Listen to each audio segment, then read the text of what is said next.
You write me, booker@bookerlawfirm.com. Your question ends up on the show. Bring you to the court of my public opinion. We're not going to look at this as legal advice because I don't represent you and I may not have all of the facts that I need. However, I'm going to do the best job that I can with what I have. Without further ado, let's get it crack-a-lackin'. Order in the court. What's up? It's your favorite attorney, Attorney Ellie Booker. Welcome, order in the court. Let me move the keys. Okay? Because I'm coming to stay. Okay? For a short time, but for a long time. Okay? What's up? Okay, guys, without further ado, they wrote to me and they said, you guys already know what time it is, okay? How do I protect the funds from the sale of our jointly owned home? Okay, so my spouse and I sold our home in Texas. I relocated first. I'm currently staying in Indiana, but I'll be moving to Ohio ASAP for a new job. He'll be joining me with the kiddos in Ohio in the next few weeks. So, since I've been gone, there have been some unsavory acts involving large sums of money that I did not discover until later.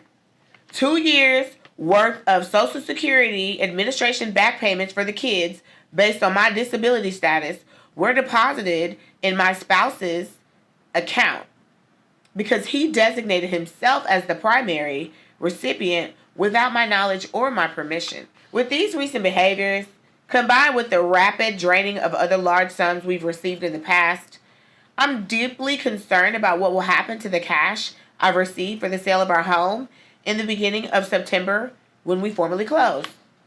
What I would like to do is directly deposit those funds from the company who purchased our home into some kind of protected account that can only be withdrawn from for a very specific purpose, like a new home purchase. What would you call this type of arrangement? How can I ensure this money doesn't disappear?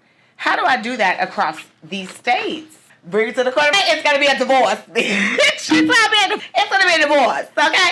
I don't know any other way that you can force your spouse to do things. Guys, this is what we have to understand. Whenever you marry somebody, you got to be equally yoked. The Bible says it. Everyone says it. So make sure that you do it, okay? Make sure that the people that you are marrying are people that you can trust. Guys, it's their money too. How do you say my spouse stole our money? It's his too. So the issue is you can't allow your spouse to have access to things, and that's what you have to do. And so if you wanted to stop him from doing that, because it's your Social Security, administration paperwork, you should have stated that you did not want anyone else acting on your behalf but yourself, that you were not designating anyone to do so. That would have assisted. That way, or that, to require such would require an in-person visit. There are ways you can protect your assets that your partners have access to if they're your own, separate assets. Because the thought process is when you're married to somebody that it's okay that you would designate that person. So who would think that any paperwork that they gave or turned in would have been faulty? No one would think that, and so they would just carry on as usual, right? Allow him to be the beneficiary. Nobody's looking. It's your husband, So a divorce is the only way you can stop people from moving shady behind your back and moving funds around. If you don't trust people, you should not be, tied together with them. I hate to say that. It probably sounds very callous and indifferent. But at the end of the day, that is the solution. You are not going to be able, you can take this money and do whatever you want to do with it because you're married to him and he would have to file a divorce against you to stop you from taking the money and pilfering it, right? So you really can take this money and do whatever you want to do with it, but you're going to have to you would have to do that fast because trying to get him to agree to put it into a trust is not going to happen. You're going to have to pull one of his moves and put it into a separate account or something. That's what you're going to have to do. Your name was signed to some things. I don't know. Ma'am, I'm being honest. So that's how it gets. You all heard how Cardi B went and took the money out of the account and Offset was broke. He came up walking home.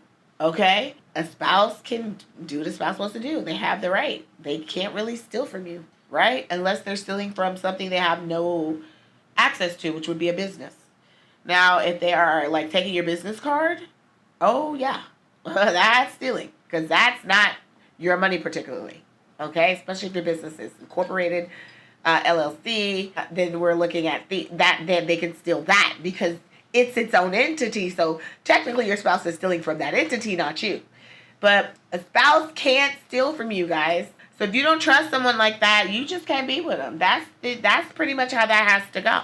Okay? Lesson learned, ma'am. I think he has a gambling problem, drug addiction, another bitch, another family, problem with money.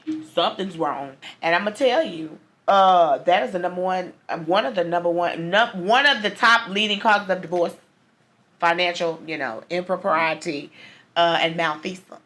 Okay, because it can destroy you. Okay, you can think you got two retirements, they be gambled away theirs and looking at you trying to feast on yours, and that makes you want to get a divorce real fast because now you only got half the money, so you want to keep what you got. And then it's hard because then they gonna want half of that. So it just puts you in a precarious position. Baby, you got some work to do. Soul searching and all of that shit. Next case. I think it's time I made that call. I'm locked up and facing charges. Who gon' fight these cases for me? I called Booker Law Firm. They got the job done. They were right there for me. For more information, contact the Booker Law Firm at 713-292-2225.